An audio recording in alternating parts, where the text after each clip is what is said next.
Welcome to the Animal Training Academy podcast show.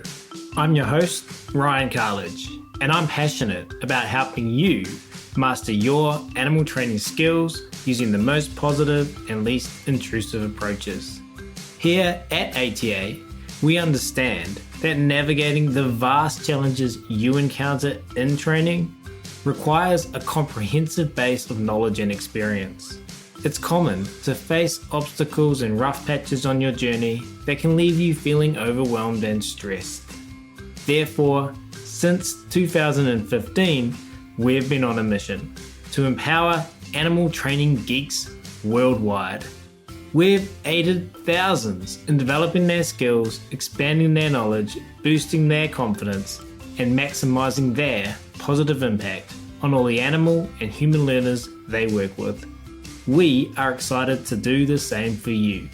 Simply visit www.atamember.com, join our vibrant community, and geek out with us.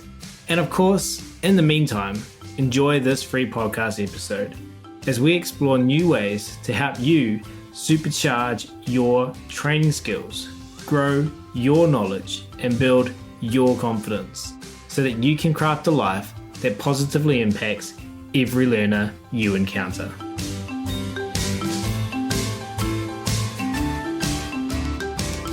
But we will start today's episode where we'll be talking to one Sarah Stremming. Sarah is a certified dog behavior consultant with nearly 2 decades of experience in dog training and behavior, along with 25 years competing in dog sports. She holds a Bachelor of Science degree in psychology from Colorado State University and is committed to a continuous education, attending numerous conferences and events annually. Sarah's extensive hands-on experience spans various professional settings, including daycares, boarding kennels, veterinary clinics, and shelters. She started her career teaching group classes and over time has refined her program, always striving to better serve her clients.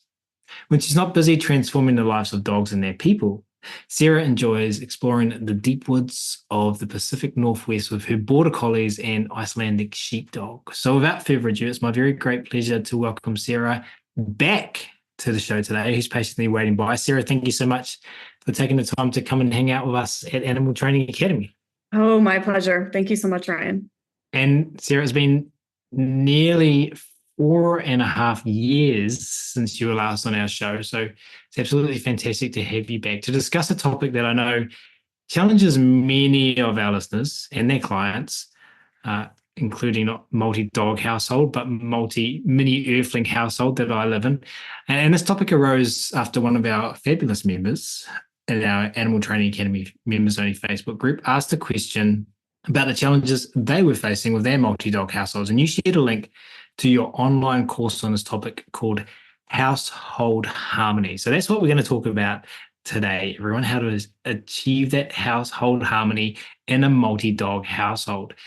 Now, Sarah, can you start us off by just talking to us about what counts as, in your own words, because I know this question is self-explanatory, what counts as a multi-dog household? And give us a little bit of your thoughts on how natural this is for dogs to be living in this kind of context. Well, multi-dog, quite simply, is kind of more than one. If you have more than one, it is a multi-dog household. It can range, though, from I've had 2 up to the most that I've lived with at one time was 8. And it's not natural at all. It does not appear to be something that most dogs would choose if given the opportunity. And that doesn't mean that dogs can't form really strong and important relationships with other dogs in the same household. They definitely can. Just kind of varies by personality and background, how strong those connections are going to be, and whether those connections are kind of a net positive for the dogs or not. I've recently been into Sindor Pangal's work, if I said her name correctly. Gosh, I hope I did.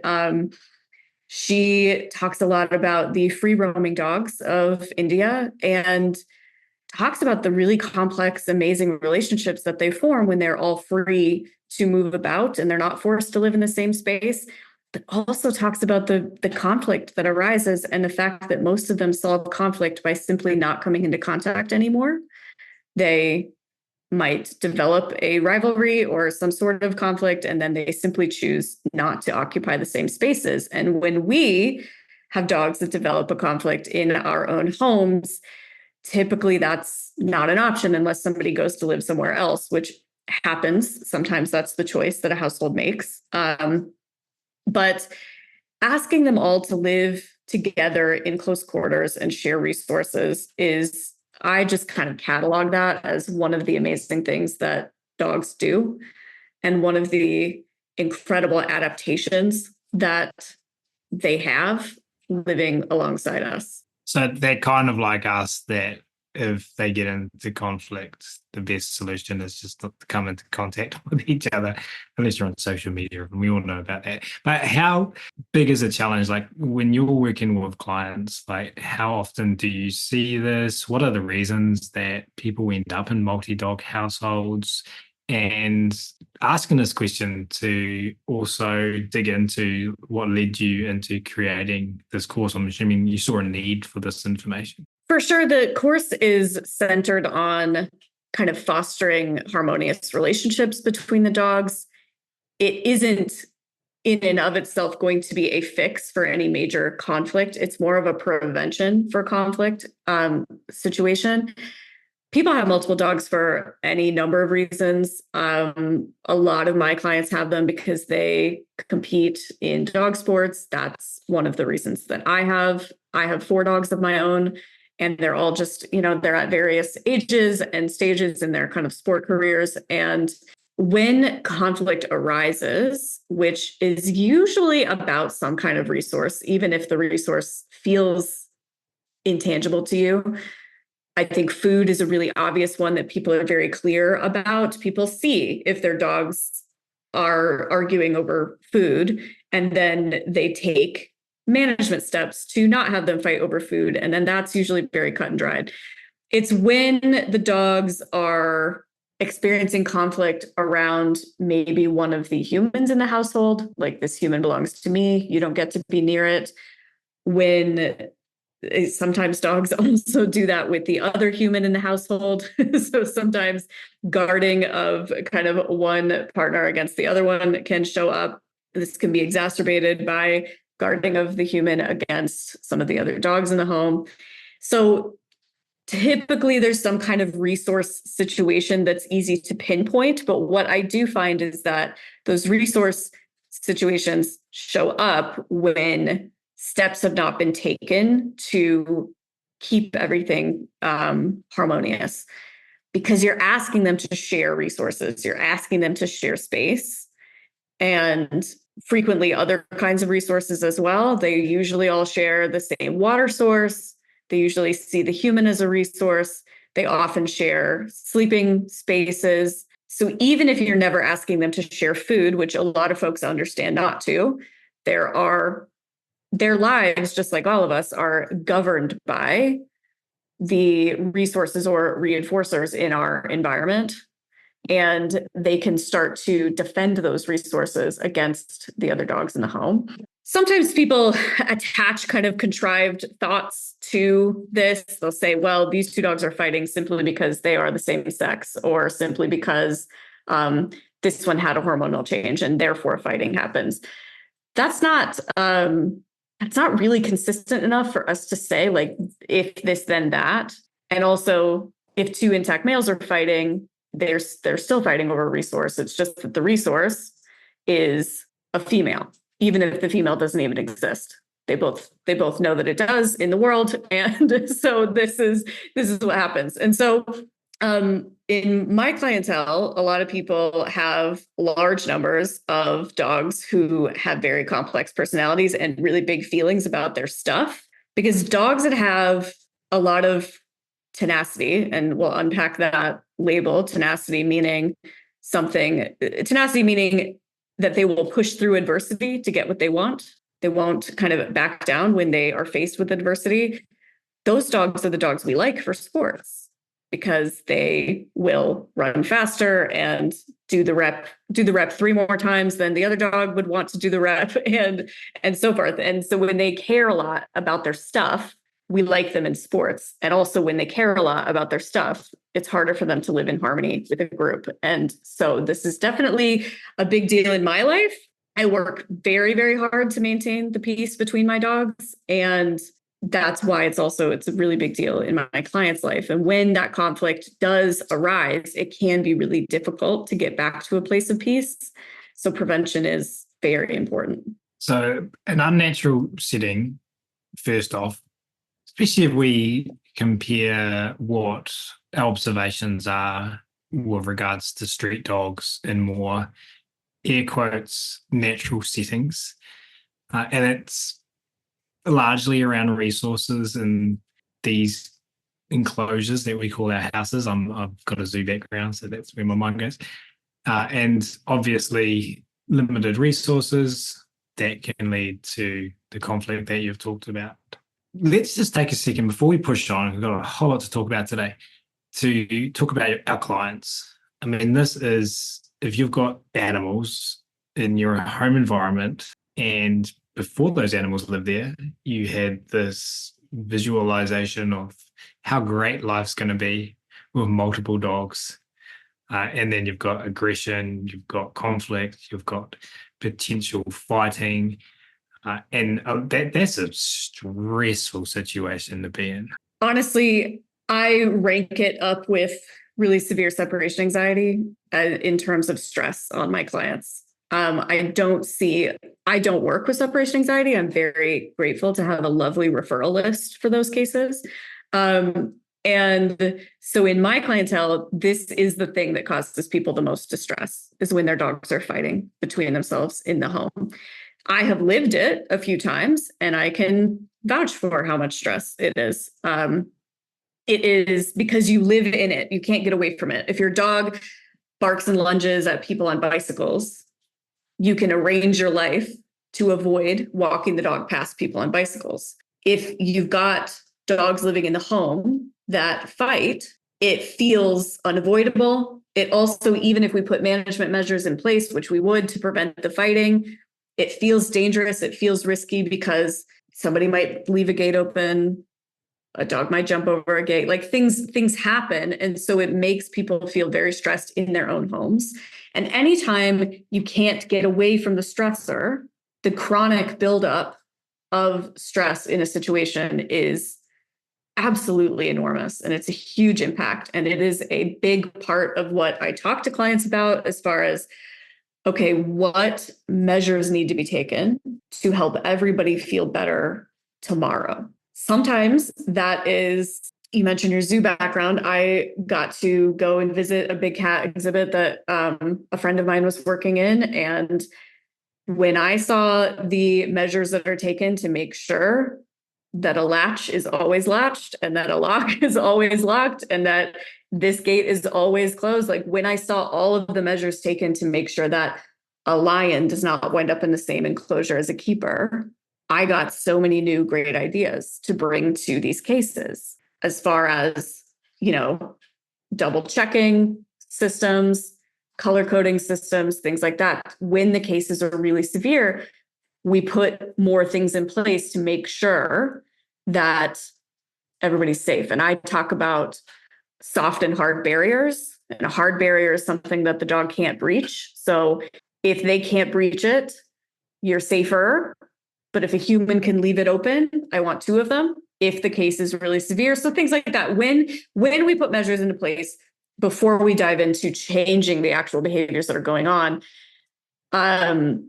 we have to make sure that everybody can kind of take a breath and breathe it out and relax a little bit more, because nobody learns well under high stress, and also just nobody deserves to live like that. It's a really good point to bring up.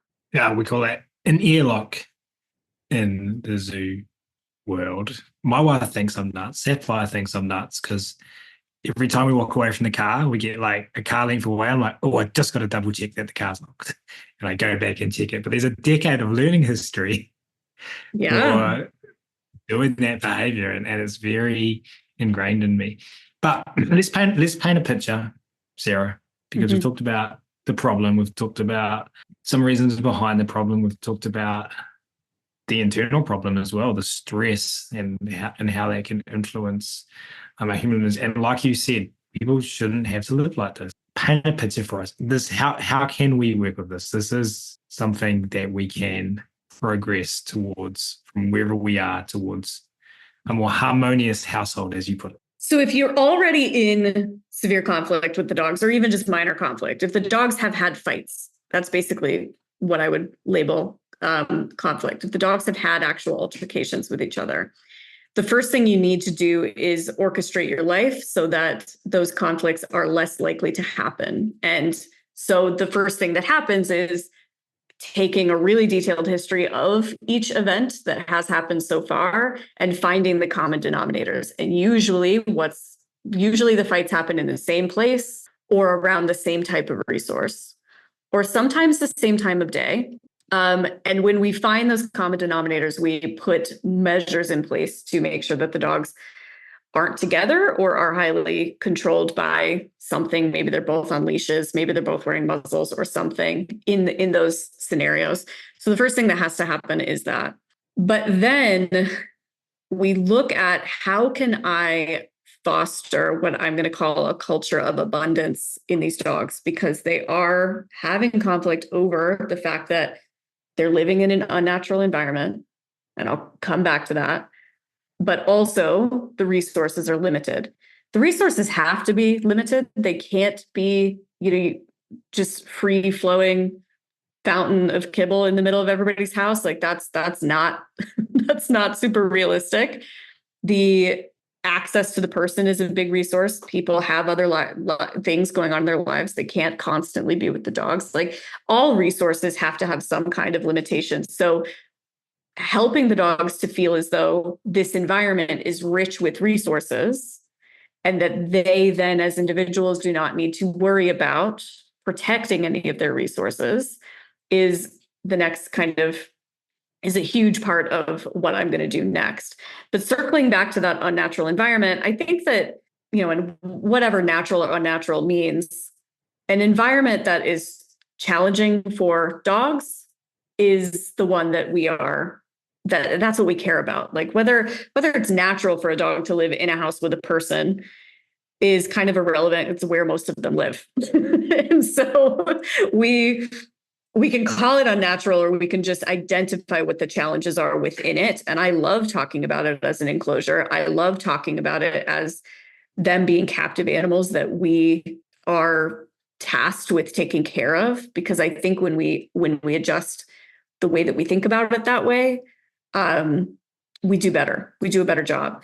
So things that are hard for dogs, you kind of universally, certainly not all of them. You always want to look at the individuals. But if you live in suburbia and you've got big front-facing windows and the dogs are seeing traffic and joggers and other dogs and things like that all day long, and they are screaming at the front window all day about those things, that has to get solved. Your intra-household conflict will not get better if that's still happening. Those things feel unrelated to your clients.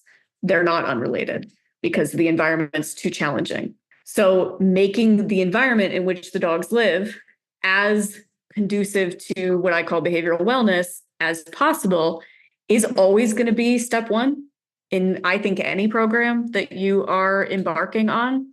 It's helping reduce the challenges in the environment, then helping increase the enrichment in the environment. And that goes along with this kind of culture of abundance. So helping the dogs to see that really everybody's needs are very met and nobody needs to be too freaked out about anything happening. And if there's a scenario in which this is always going to feel like a scarce resource to the dogs, then that scenario is always going to have a wall around it. It's always going to be very protected. An example of that is that I work really hard to make sure that my dogs want to work and train and play with me more than they want anything else. It is a big part of my sport life with them and my enjoyment of them. It's easy to do in my border collies. It has not been easy to do for my Icelandic sheepdog, but she is just as gung-ho about it as they are. And everybody wants to have their turn and train with mom. That is very, very important to everyone. And it's always going to feel scarce. I could do it 20 times a day and it would feel scarce because it's so, so important to them. So what that means is, number one, I do it as much as I can. I provide it to them as much as I can. But also, I don't expect them to be calm about it around each other. So if I am packing the training bag, getting the tripod out, like they all know, they all know what's going to happen here. I am paying attention and making sure that they are, maintaining peaceful behavior with each other as I'm doing that. I'm seeing that as a hot resource. And I'm not expecting them all to kind of do it together. I see training videos sometimes where one dog is being trained and 4 other ones are like running around with toys in their mouths, anxiously awaiting their turn. If all of my dogs are together for a training session, 3 of them are stationed and 1 of them is working. And I have training projects that are too exciting for me to ask for that. And so I don't do it in those projects. So I do feel like I'm talking in circles a little bit, but all of it matters. So, so back to inspiring that culture of abundance, it's kind of seeing what's important to them and making sure there's plenty of it. So plenty of really nice sleeping spaces, plenty of water. I don't think that people think about water enough when it comes to domestic dogs. The more water bowls I provide in my environment, the more water bowls are used and the more water they drink. This is a newer one for me, Ryan. I've been thinking really hard about providing water for a couple of years. And I am noticing that they all have preferences about it. I'm noticing that it is a rare occasion for them to all drink at once. They've all got to be pretty thirsty for them to all drink at once, which tells me that it's not their preference to share a water bowl. So I'm thinking about water bowls the way that I think really smart cat people think about litter boxes. When you think about cat behavior and in intra-household conflict with cats, a major thing to do, I think one of the rules I heard from somebody who knows a lot about cats, I've actually never had a cat, but I think they're great and fascinating and interesting. And one of the things I heard is at least, if you've got 4 cats, it's 5 litter boxes. Like it's the number of cats plus 1 at least was something that I heard. And now I'm trying to do that with water bowls. And I don't know what that's done. Like all I know is that they're drinking more water, which is good for them. That's all I know. That's all I observe. Because I'm refilling all of them once a day versus I would refill the 1 or 2 once a day. So that looks like they're consuming more water. And so just kind of going, okay, just because they don't fight about it doesn't mean it's not a resource. So providing lots of sleeping spaces, lots of water, lots of attention from the person, helping them to have individual one-on-one time with the person to make sure that, that need is sort of met. And then when it comes to toys and chew bones and things like that, I think a lot of people don't have that stuff out because they're worried about the dogs fighting. And I think that's a really valid concern. What I try to do is I know which ones might be fought over. And so those ones are not out and everything else is like in huge abundance. So back to like that litter box rule, if I have 4 dogs, there are at least 5 of the same kind of chew out for them to chew on. I have tons and tons of like stuffed toys and things like that everywhere. And it's abundant. It's here. There's so many things for them to access. Again, if your dogs are fighting, adding more chew bones to the environment.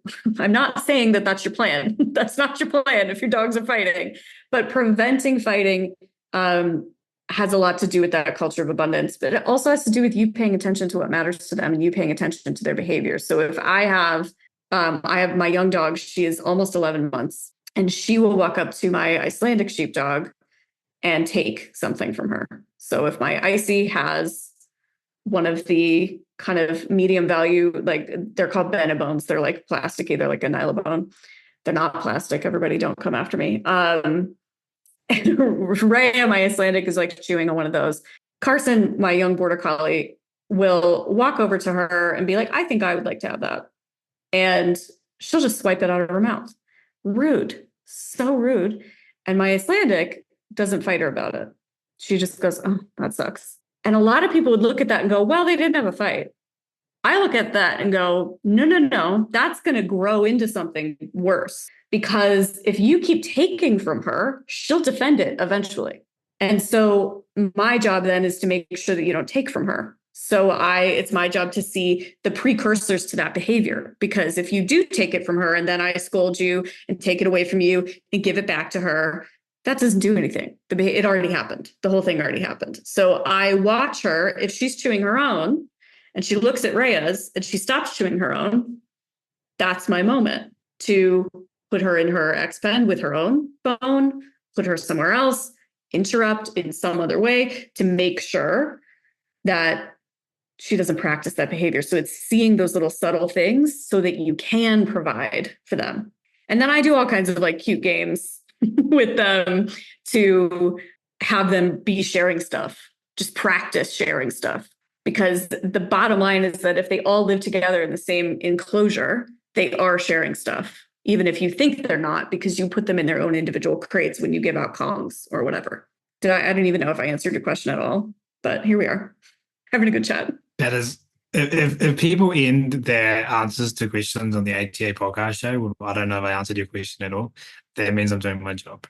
Thank you for patient talking. We love it. I think my daughter Summer would say that going by the cat litter rule, we need like 6 of me, but I don't think that's going to happen. But I love that culture of abundance. And then some other things you mentioned in there, because I want to talk about some core skills for the learners, the canine learners in your house to learn, or if you're working with other species, whatever species they are to learn. And you talked about stationing. So you talked about maybe you're working with one of the dogs and the other dogs are stationing. And a word that I got in my mind when I'm thinking about this is the core skill is sharing and patience. And what does that look like? It looks like stationing. It looks like sitting still in one location on something, a raised surface, whatever it is, for duration. Can you talk to us about that and about other core skills that are really valuable across a large number of cases? Yes, for sure. And I'm really big on this. I think that the more dogs you want to have, or the more animals you want to have, the more earthlings, as you say, in one space, the more skills everybody has to have. And yes, so stationing might look like a duration behavior of sticking to a spot while other things are happening. Also, name response. So I teach them all that their name means them. It basically means go towards whatever the reinforcer is in that situation upon hearing your name. And they learn this easily and quickly, to be honest. If the human can keep their mechanics correctly, because if you are mixing up saying their name with reaching in the treat pouch and things like that, it's the same with like separating a click from reaching for your food. So separating those two events is really important. If you say dog's name, then reach for food, then provide, it goes really fast. They learn it really quickly. I release them off the station by name so that they don't all release at once. Because if I just say the release cue, like break or okay, they all break off of the station at once. Mistakes happen. It's okay. You just put the dog back that you didn't call and proceed. And you make a little mental note of working on that with that dog. Name recognition is huge, because then when they all perceive a resource, you can be very clear about who is having it and who is not. So if I am even out on a hike with my dogs and I'm going to stop and reinforce the fact that everybody came over to me, I do names as I feed everyone, so that they're not both going for the same treat in my hand, because they will. If I just offer one piece of food, the cue is just that there's food in my hand being offered to you. And that is a cue that they all understand. And so they'll all go for it at once. Because I work so hard at this, my dogs don't fight over that. But I recognize that they could. And I recognize too that must not feel good, right? Like when you reach for something that somebody else reaches for, that could go kind of one of two ways. You either kind of pull your hand back and go, oh, I'm sorry. Like you're reaching in the popcorn bag at the same time as somebody else. And then you bump into their hand. Everybody's response to that, who's like civilized, just pulls their hand back out and is like, I'm sorry, go ahead. Right. but we don't like it. Like it's nice to be, everybody loves clarity. I think everybody functions better in an environment that's very clear. So name recognition and all of the nuance that goes with that is a big, big skill here. I also like the skill of perceiving that reinforcement and not instantly going for it. So being at a doorway, choosing not to run out of it until told to run out of it, choosing not to reach for food, things like that until cued. I work on this from just a stimulus controls perspective, just putting things on cues and then being consistent with those cues rather than I think that there's a lot of information out there kind of leaning really heavily on removing access to those things to teach them not to take them. So we would kind of classify that as almost a negative punishment situation. And I don't like getting too deep in the mud of the quadrants, but basically if you try to run out the door and I close it in your face to teach you not to run out the door, I don't like that as much as teaching you that you can run out the door on that name because I've taught you to run on your name because I've said your name and then thrown a cookie. And then I say the other dog's name and throw a cookie. And we're just playing this fun game of, ooh, when it's me, she says my name and then I get to chase the cookie. And when it's done really well and when the dogs are really clear on it, nobody runs for the same cookie. Nobody runs out the door at the same time. And it looks good. It works well. Some of the other skills are going to involve recalling and also being sent. So if I can send you away from a situation that you'd like to be in, and this comes back to stationing, I use the stations to teach it. If I can send you away, send you to a crate or to the room or to a platform, then I can get you out of a potentially sticky situation. And if I can recall you, same thing. So if I see two of my dogs, if like maybe I missed it and Carson, my young dog, is walking over to Rhea with her tail up and she's going to maybe take Rhea's bone. She's got a stellar recall. I can just call her. And she disengages from that immediately. And then I can reinforce that. And then I can set up a different scenario to prevent that situation. Same deal. She's not as good at being sent yet. She's quite young. But like my dog Felix, if my dog Felix is on the couch and another dog jumps on the couch, something he might do is growl about that. So he might say, I don't think I want to share the couch because it's my couch and it's very nice and I don't need you to be here. And he can be told to go to a different sleeping location. So if he growls, he can be told easily to go to a different sleeping location, instantly disengages from the conflict, goes to the other place. These skills need to be trained before you're in a situation with potential conflict. If these skills are fluent, then they will hold up in the conflict situation. So that's why they are skills that need to be trained ahead of time and skills that are important for multi-dog management. So there's some core skills that if you take the household harmony course, you can see some videos of Sarah doing some of this stuff and learning about. Sarah was kind enough to give me access to this course so I could go through it in advance of doing this recording today. Some of the other things you talked about that I want to use some of the time we have left to talk about, Sarah, is some of the things you just talked about there, but preventing conflict. So you kind of started to touch on some of that there, but you talked about in the course shared, and it's great that you talked about this specifically because that word sharing was the word that came to my mind as you were talking earlier. But you talked about shared enjoyment, so enjoying exercise, enjoying meals, enjoying chewing, enjoying foraging, enjoying training, and enjoying it together. Can you build on that for the listeners of this episode? Yeah, for sure. So shared enjoyment is just as it sounds. It's anything that the dogs can do together that they like doing.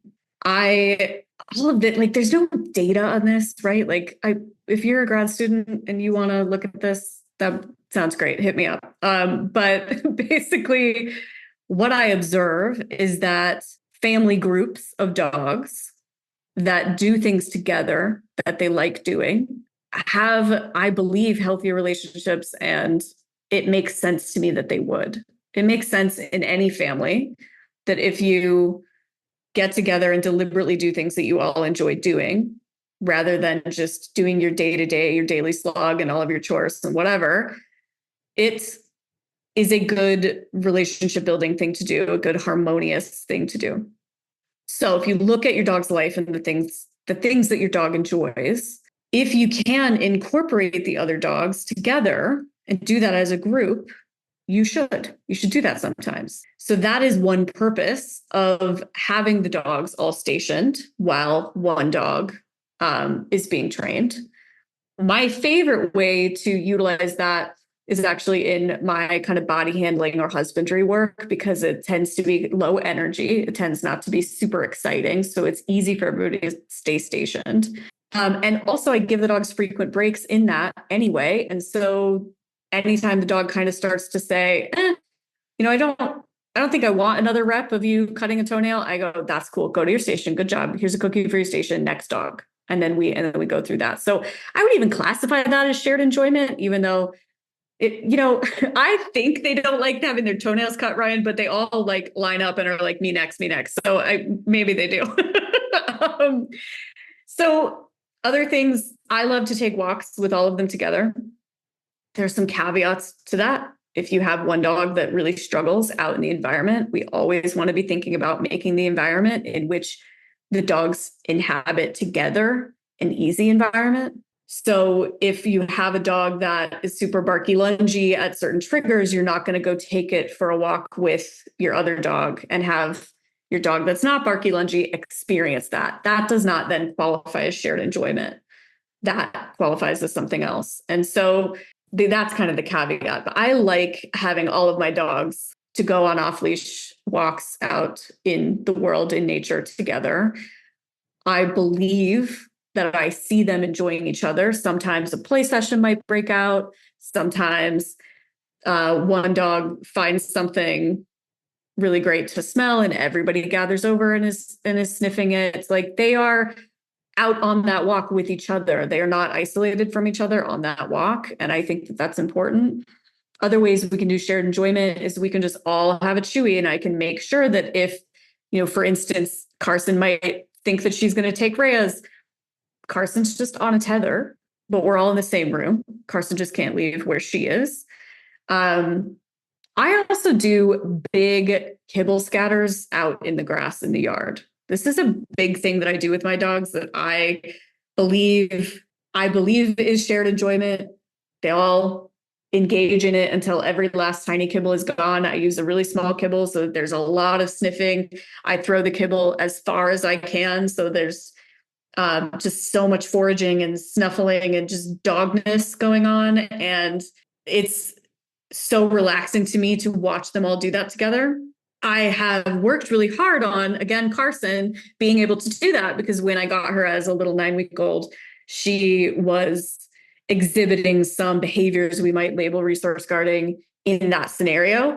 Not everybody would have labeled it that way, because it was just kind of chomping at the ground closer and closer to one of the other dogs. So it wasn't biting or aggression, but it was on the spectrum of what I would call guarding. And so I worked really hard on that, and they are all really fully capable of doing this big kibble scatter together. So that's another part of shared enjoyment for them. And just, I think that when we have multiple dogs, we can see it as these are just multiple animals that you're taking care of, and your job is to take care of each of them as an individual, or we can also care about taking care of them as a group and seeing them get along and have nice things to do together that are group activities. And I just find that, at least in my clientele, people don't think about that. They think about building their relationship with the dog, so that, like I said, I want my dogs to want to train with me more than they want to eat the kibble scatter in the grass. I do want that. But if I had to sacrifice one, I would sacrifice them wanting to train with me, because I need them all to be harmonious together. You just don't actually have to sacrifice it. So usually, I think folks don't think about building these harmonious relationships between their dogs, especially if they have the type of dogs that could really take or leave other dogs. Like my 2 older border collies, Iggy and Felix, both would be perfectly happy to not live with other dogs. They'd be fine with them. They would be perfectly happy to never see another dog. Just me and them. That's what they need. Rhea, my Icelandic, very social, really likes other dogs, really likes people. I think that she would not be as happy if she didn't have other dogs. In fact, I think she thinks, it's actually it's a testament to how lovely she is that she gets along really well with my border collies who are not as sociable as she is. But I mean, Felix is the guy who will guard his sleeping space, and he can be laying with me on the couch. And Rhea, my Icelandic, can jump on the couch and can lick his face and snuggle in with us. And that's a miracle. I mean, the fact that that's fine, I would like to take some credit for that, but I don't think I can. I think it's mostly her. I think that she's just a really, really special dog. But incorporating, and then my young dog Carson, like, she's so young that she loves playing still, and so she loves playing with Rhea. So building these situations where they are enjoying each other, it doesn't necessarily have anything to do with you. You're just kind of the supervisor to make sure that everything goes okay, is something that we want to think about. And if you're coming to it with a place of conflict, if you're coming to it and the dogs already are kind of like, no, I wish that guy would move out, actually, then there's so much repair that has to happen to get to true enjoyment. But you can start with doing these shared enjoyment games. Like, you can do the kibble scatter in the yard, but both dogs can be in X pens that are adjacent. So nobody can get to each other. Nobody's threatening anything. They can even be far apart. And it's just, when you start to see the dogs anticipate and get excited about, they're like, oh yeah, we're going to do scatter time. That's when you start to understand that enjoyment's happening and they're together while it is happening. Very cool. I like all of that. We're looking at the time, got lots of things we could still talk about, but I wanted to, I think, jump to another subtopic, and that is those who are listening, or maybe they have clients who are considering adding to their family. So they've got a dog at home, or they've already got multiple dogs, and they're thinking about adding another one. And you've labeled that part of the household harmony course as Make Me a Match, assessing compatibility. Can you talk about some considerations for the segment of our audience who might be in that boat, choosing that word because part of your course is called Rocking the Boat? So absolutely, it is really important to try your best to choose compatible housemates. If you have no idea what kind of other dog your dog enjoys or best tolerates, because that might be where you are, then you don't have much information on this. Something that comes up for me repeatedly in my work is that I want people to know their dogs as well as possible. And you get to know them well by having experiences with them out in the world. If your dog is fairly isolated, does not go very many places, or maybe only goes to a class where they don't interact with dogs or something like that, then you might not know what the most compatible type of dog would be for your dog. Looking at things like play styles, choosing dogs that have similar play styles to each other, looking at things like just personality, just, is this dog boisterous and loud and bouncing off the walls, or is this dog reserved and quiet? And understanding that like tends to get along best with like. They do best usually in groups that are like them. There's even dogs will even in groups that have multiple breeds. So like people will post videos and pictures from dog daycares and things where the dogs have segregated, and like the retrievers are all over there playing with each other, and the herding dogs are all over here lying down, just monitoring the situation. And all the little toy breeds are bouncing around with each other. Like, this is observable enough that I think people should think about it. I think it's best for people to think about. So for instance, when I think about bringing a dog into my household, I'm looking at who has the potential to have the biggest challenge with this, because I have multiples. And what are those challenges? And can I make my choice based on those challenges? So for instance, my dog Felix struggles most with other males. And so he is quite intentionally the only male in the house. And females, when females fight, and this is pretty documented, it's true in my life, but it's also documented that one of the only data that exists states that the most difficult to resolve conflict in a house is going to be between two females. My experience that I would add to that is that tends to be because the females don't fight as early. The males, and again, this is like such a generalization, and your household might be totally different. But my experience is that the males might have a little argument, a little fight, and then go out in the backyard and play with a ball and everybody's fine. Whereas when the females fight, they don't forget it and they still want to pull a knife on you the next day. And so it gets really severe really quickly. And so knowing that, you might think that it's silly for me to choose to have 3 female dogs in my house. But it's about the individuals.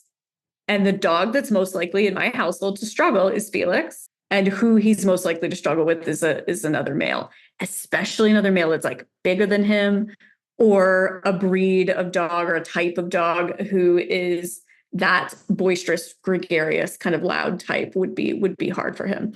So for instance, when I was getting Rhea, my Icelandic sheepdog, I was really clear with her breeder, Scotty Harvey, ATA friend, Scotty Harvey.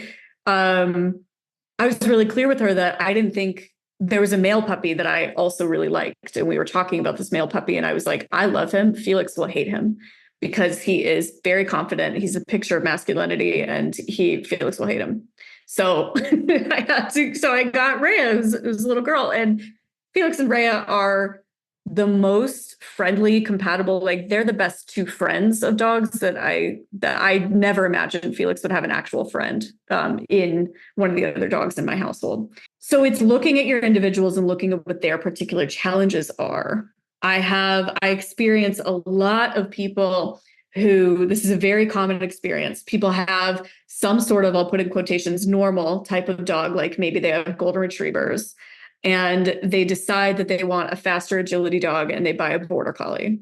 And then before they know it, the border collie is terrorizing the 2 golden retrievers, and the Goldens, whose lives were good and fine, and they thought it was fine to just bumper cars off of each other as they ran through the house and ran out the door, are now scared for their lives because the border collie will dart out from under the table and tell them that they cannot move that way. They have to walk in an orderly fashion. And who told them that they got to be so chaotic? That's an incompatibility issue. The border collie thinks it's unacceptable that these 2 Goldens are so chaotic. And the Goldens are like, dude, we're just trying to live. We're just living our lives. And it happens enough that I bring it up to people. Like people will say, people who have some lovely breed of dog will say, I'm thinking about getting border collie. And I'll say, well, let's really talk about what that will change in your life because of the different type that is. The inverse is also true. If I pick on the same like 3 breeds all the time because it's easy to generalize. But if I got some lovely boisterous golden retriever, Ray would get along great with it because Ray will get along with anyone. And Felix would hate that dog because Felix doesn't appreciate anybody who is Felix doesn't, like Felix is that guy who is like, you're walking too hard. Like, so I don't need to hear you walking in the house. Like, that's how Felix is. Like he would be bothered by, he'd be like, you're walking too hard. These are the hours in which you are allowed to use the blender. Like, I mean, that's just how he would like the world to be organized. And so some lovely dog that's just kind of carefree and running through life would be harder for him to deal with than he does great with the other border collies. He really does. So thinking about that compatibility situation is something that I don't think people pay enough mind to. They just kind of get the dog that they think that they want next without paying enough attention to what their current household would appreciate. If you have female herding dogs, adding another strong female herding dog can be a problem. So that's something to pay attention to. But if you have, and again, all of these generalizations, but there's enough anecdote here that I think it's important for everyone to think about: who is my dog as an individual, and who are they likely to get along with as an individual? And then can I try to find that for them and meet my needs too?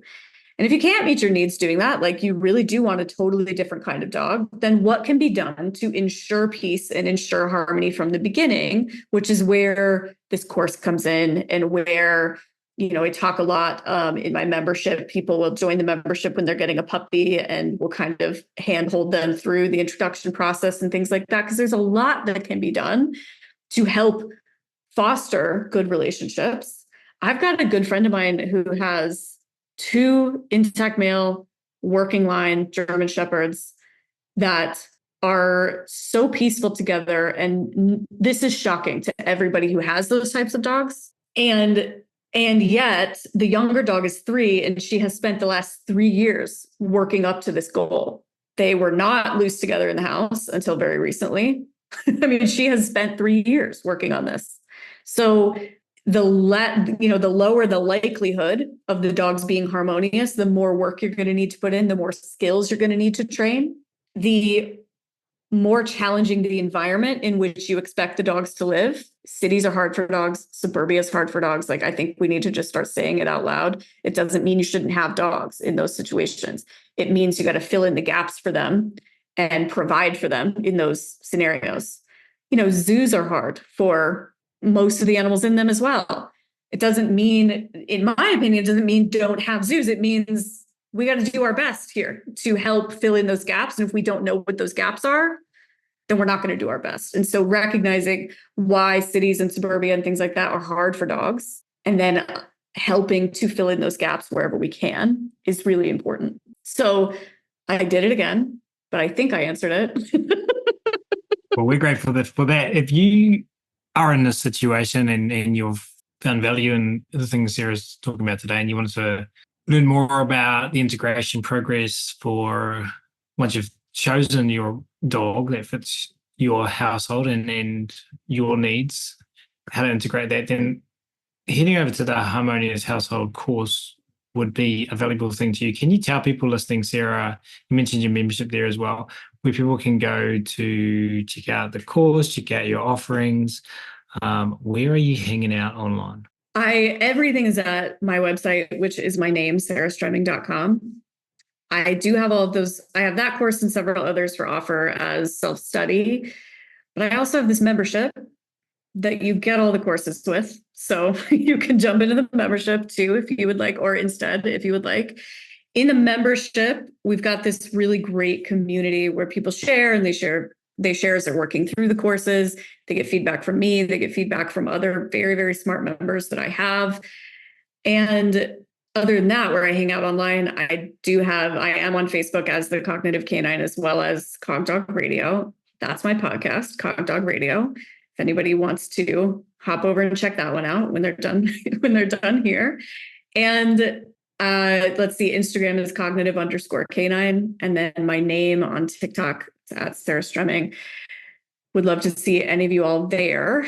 And yeah, if you come over to the website, I have shout out to Melissa Bro, who recently revamped it and built it up for me.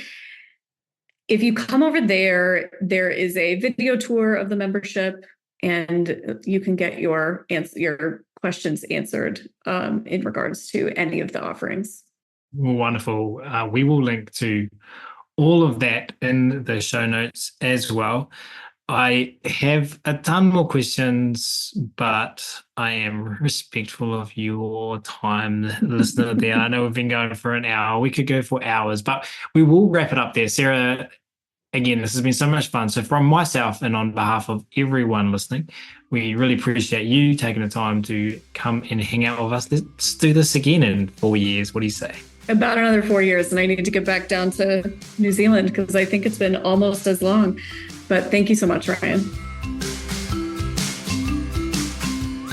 And thank you so much for listening as well.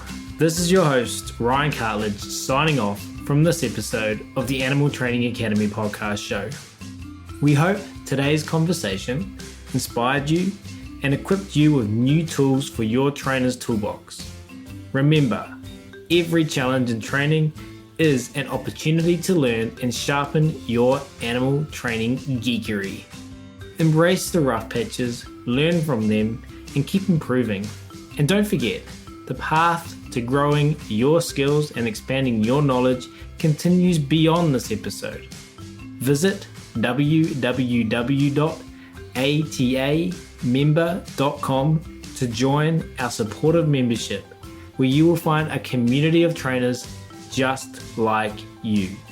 Together, we're making a huge positive difference in the lives of animal and human learners worldwide.